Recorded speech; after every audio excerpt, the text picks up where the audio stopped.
With no data regarding the longevity of the effectiveness of COVID-19 vaccines, a pharmaceutical company has found that there has been a sharp increase in antibodies of people who received a booster shot.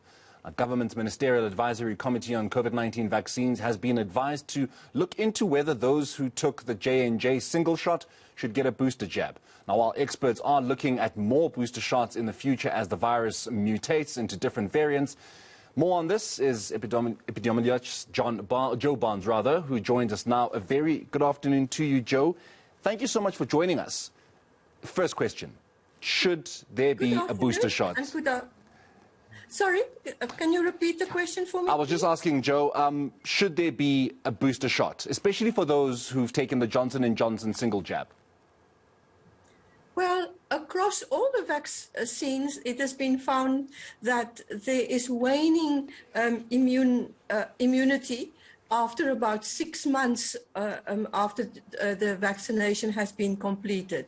So it does look as if in general in future we will have to take booster shots, but right at this point for our country the vaccination rate is so low that I would hate to see that they're using vaccines to boost some people who have already had some protection when there's such a vast number of people who have not had any protection at all. Joe, are we working with sufficient data here to essentially conclude or, assess that there might be a need? Because I hear you saying that there's been, some data coming out that says, after about 6 months, it's not as effective, the jabs, as it was when you took it. But are we working with enough data to come to that conclusion?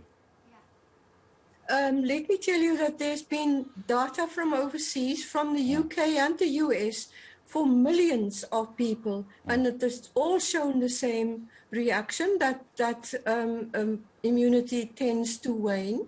But I want to emphasize that immunity does not seem to wane for protection against a serious disease or against being taken to ICU. In other words, really dire situation. That seems to still hold.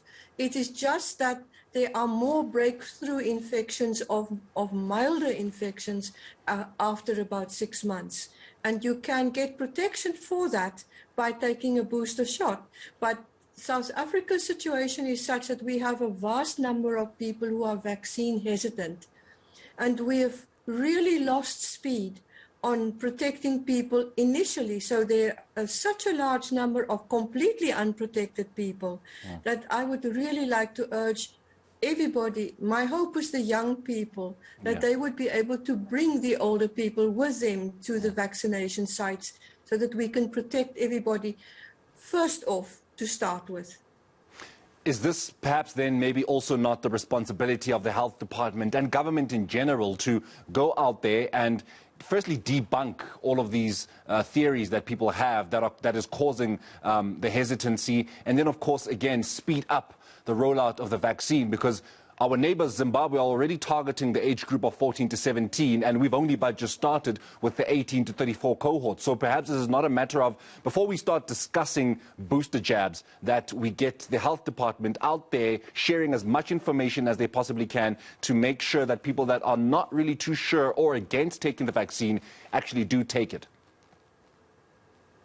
I agree with you, except many of the vaccine hesitant people, at the heart of the problem for them is that for some or other reason in their past, they don't actually trust all the messages that's coming from the government. Okay. So what the government needs, in my opinion, is to get partners on this.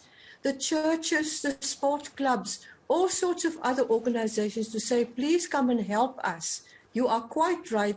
There's been not enough trusted information has been put out, but the government can't do it on its own. So we really, really need people to pitch in and say, I had it and nothing happened to me and I'm perfectly healthy, and talk about it in your own circle.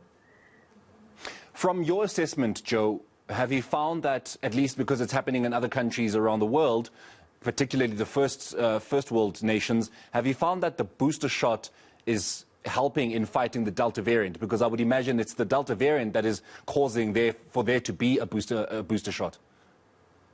The booster shots have actually helped so much that it has boosted the immunity to beyond what it was at its best after the initial vaccination was completed.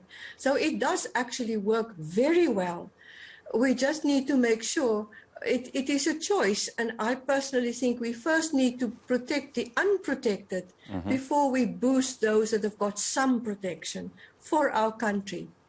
I'm talking for South Africa now, and yes. I'm a bit ethically concerned that there are rich nations that are throwing vaccines away because they don't have enough takers for the vaccines that they ordered. And Africa is struggling so much to get supplies. We really, on a broader scale in the world, also need to look at the distribution of vaccines for those who are less fortunate than the first world. And just very quickly before I let you go, Jo, do you perhaps think there might come a time where there needs to be an evolution of the vaccine? Because, you know, there keeps being talk about how COVID-19 will be with us for quite some time. Is it maybe not a matter of, at some point, you know, the vaccines would need to evolve? And by that I mean, you know, become a little more potent, a little more stronger, or are we okay with what we have? I can promise you there's a huge amount of research being done right now to prime and tune up and change and make sure that we get the best vaccines we have, even for future variants. So I can reassure you on that. The work is already being done. Fantastic. Jo, thank you so much for joining us here on Upfront on ENCA this afternoon. That is, of course, Jo Barnes.